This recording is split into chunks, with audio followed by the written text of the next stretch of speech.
दोस्तों, मैं एडवोकेट मनीष अलग स्वागत करता हूं आपका इस सेकंड वीडियो में। वीडियो सीरीज चल रही है हमारी मनी रिकवरी सूट्स, जो केसेस हम डालते हैं मनी रिकवरी में। दूसरा इम्पॉर्टेंट जो क्वेश्चंस, दो क्वेश्चंस इसके अंदर हम कवर करेंगे इस वीडियो के अंदर। सबसे पहला कि मनी रिकवरी सूट क्या होता है, दूसरा इसके अंदर क्या प्रोसेस फॉलो होता है और बेसिकली थोड़ा थोड़ा क्या क्या उस प्रोसेस में होता है। चलिए शुरुआत करते हैं। मनी रिकवरी सूट वो सूट होता है जो आप पैसा रिकवर करने के लिए डालते हैं एक मनी डिफॉल्टर के ऊपर। मतलब किसी ने डिफॉल्ट कर दिया है आपके पैसे पे, उससे आपने पैसे लेने हैं, उसके ऊपर जो केस डाला जाता है पैसे लेने के लिए, उसे मनी रिकवरी सूट कहते हैं।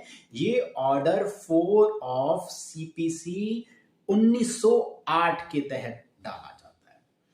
तो दूसरा सवाल कि इसके अंदर क्या प्रोसेस फॉलो होता है, हम स्टेप वाइज इसमें देखेंगे किस चीज के बाद क्या चीज आती है। तो शुरुआत करते हैं सबसे पहले लीगल नोटिस से। लीगल नोटिस देखिए, इसके अंदर कंपलसरी नहीं होता, जैसे कि चेक बाउंस के केस में कंपलसरी होता है, इसके अंदर कंपलसरी नहीं होता। लेकिन स्टिल आप लीगल नोटिस अगर देते हैं तो इट इज़ गुड कि हो सकता है आपका इसी से आपका केस सेटलमेंट की तरफ बढ़ जाए। और बेसिकली ये आपके केस का एक बेस होता है। लीगल नोटिस एक बेस होता है क्योंकि आप उसका रेफरेंस देते हैं कि भाई हमने यहाँ आने से पहले लीगल नोटिस इनको दिया था, स्टिल इन्होंने नहीं करा, दैट इज द रीजन हमें ये कोर्ट के का दरवाजा खटखटाना पड़ा। तो लीगल नोटिस में क्या क्या चीज़ें आती हैं, बेसिक चीज़ें क्या क्या होती हैं। सबसे पहले देखिए, नाम, कॉन्टैक्ट एड्रेस डिटेल्स होती हैं आपकी अपोजिट पार्टी की जिससे पैसे लेने हैं, उस एडवोकेट की जिस एडवोकेट ने वो लीगल नोटिस उसके द्वारा भेजा जा रहा है, और स्पेसिफिकली कि आपका जो राइट है वो कैसे, उसकी हनन कैसे हुआ, मतलब कि आपकी वो लेनदारी कैसे बनी उससे, वो पूरा सिलसिलेवार, मतलब कोई भी ट्रांजैक्शन आपकी हुई या कैसा भी आपका वो जो लेनदारी बनी है पैसे की, वो कैसे बनी, उसका डिस्क्रिप्शन। फिर इसके अंदर टाइम लिमिट देनी पड़ेगी कि किस टाइम के अंदर अंदर वो पैसा आपको लौटा दे। इसके बाद उस एडवोकेट के साइन और उसकी कॉन्टैक्ट एड्रेस वगैरह, वो हालांकि बेसिक चीज़ें हैं बट स्टिल मतलब ये सारी चीज़ें होनी चाहिए। कभी कभी मिस हो जाता है, कभी कभी साइन मिस हो जाते हैं, कॉन्टैक्ट डिटेल्स प्रॉपर नहीं होते, ईमेल आईडी नहीं होता या व्हाट्सएप नंबर नहीं होता। तो इन चीज़ों का आपको ध्यान रखना है, ऑल दो वेरी बेसिक चीज़ें। उसके बाद आता है दोस्तों, प्लेंट बनती है। प्लेंट बनता है बेसिकली कंप्लेंट होती है, एक पूरी शिकायत जो आप कोर्ट में करते हैं।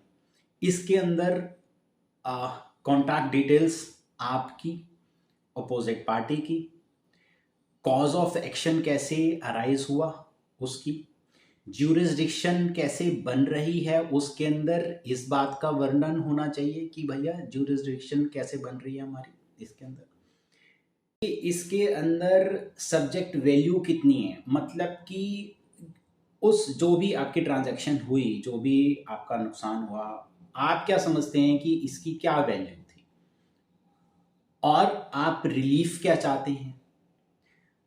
आपका कोई सेट ऑफ या ऐसी कोई एडजस्टमेंट तो नहीं है कि मान लीजिए उन्होंने भी पैसे आपसे लेने थे, आपने भी उनसे लेने थे, तो कोई ऐसा अगर सेट ऑफ वगैरह है, कोई एडजस्टमेंट है, उसका आप वो करिए। आपके साइन, सिग्नेचर वगैरह प्रॉपर होने चाहिए, जो भी एफिडेविट वगैरह होते हैं, अटेस्टेशन होनी चाहिए। इसके अलावा जो भी प्रूफ ऑफ एविडेंसेस इसके अंदर लगने चाहिए, जो भी मान लीजिए बिल ऑफ एक्सचेंज हो गया, कोई अगर मान लीजिए चेक हो, या फिर कोई कोई भी ऐसी ट्रांजैक्शन, इनवॉइसेस हो गई, कोई भी इससे परटेनिंग हो गई, आपकी एविडेंसेस में आप क्या देना चाहते हैं, ईमेल की कॉपी, व्हाट्सएप की चैट या ऑडियो की, कोई भी जो एविडेंसेस आप देना चाहते हैं वो सारे के सारे इसके अंदर आने चाहिए। इसके बाद दोस्तों आपको कोर्ट की फीस देनी होती है अकॉर्डिंग टू द स्टेट। हर स्टेट की अलग अलग कोर्ट फीस होती है, वो कोर्ट फीस आप डालेंगे उसके बाद फिर आपका केस जो है एक्सेप्ट होता है। अब जब आप अपने एडवोकेट के थ्रू ये लगाते हैं तो एक बारी में नहीं होता, उसके अंदर कोई ना कोई निकल आती है, कोई कोई ऐसी पेंडेंसीज निकल आती हैं जो वो क्लियर करनी होती है। उसके बाद जब वो ओके हो जाता है फिर आपको डेट मिलती है, समन्स इशू होते हैं आपकी अपोजिट पार्टी को। इसके अंदर जब समन्स इशू होते हैं एक खास चीज़ होती है मनी रिकवरी केसेस के अंदर, वो होता है WS रिटर्न स्टेटमेंट। इसको कहते हैं, ये बेसिकली जो प्लेंट दायर की गई है प्लेंटिव की तरफ से, उसका रिप्लाई फाइल करना होता है डिफेंडेंट को, और पूरा बताना होता है कि उसका क्या कहना है, या तो हियरिंग से पहले या 30 दिन के अंदर अंदर जब भी वो प्लेंट उसके पास गई है, उसको वो समन्स गए हैं, उसको वो रिप्लाई फाइल करना होता है 30 दिन के अंदर अंदर। इसके बाद दोस्तों अपीयरेंस होती है। अपीयरेंस होती है फिर डिफेंडेंट की। अब जब अपीयरेंस हुई है तो या वो एडमिट करेगा या डिनाई करेगा चार्जेस को, उसको एडमिशन या फिर डिनाइल ऑफ चार्जेस कहते हैं। उसके बाद फिर ट्रायल चलता है, आर्गुमेंट्स होते हैं, एविडेंसेस होते हैं, प्लेंटिफ के एविडेंस होते हैं, डिफेंडेंट के एविडेंस होते हैं, फिर फाइनल आर्गुमेंट होती है। सारी चीजें करने के बाद फाइनल आर्गुमेंट के बाद फिर आती है डिक्री, और वो डिक्री के फिर एग्जीक्यूशन ऑफ डिक्री भी हमें करनी पड़ती है। मींस जो भी जजमेंट आई, जो भी डिक्री आई, उसको एग्जीक्यूट कराने के लिए भी अलग से हमें केस डालना पड़ता है उस डिफेंडेंट की ज्यूरिसडिक्शन के अंदर। बेसिकली मान लीजिए डिक्री आ गई आपके हाथ में कि आपको उससे 10 लाख रुपए लेने, लेकिन वो उसने तब भी नहीं दिए, तो फिर जो भी प्रॉपर्टी अटैचमेंट वगैरह जो भी उसके चीज़ें अटैच करनी है आपको, वो जो वहाँ रहता है जहाँ उसकी प्रॉपर्टी है डिफेंडेंट की, मतलब जिसके ऊपर आपने केस किया था, वहाँ पे आपको जाके वो केस करना पड़ेगा। वहाँ की अदालत को ये कहना पड़ेगा कि भाई साहब ये रही डिक्री, और आप इस बंदे की ये प्रॉपर्टी अटैच कीजिए और इससे जो भी पैसा आए वो आप मुझे क्रेडिट कीजिए। ये एक ब्रीफ इंट्रोडक्शन था इस प्रोसेस का।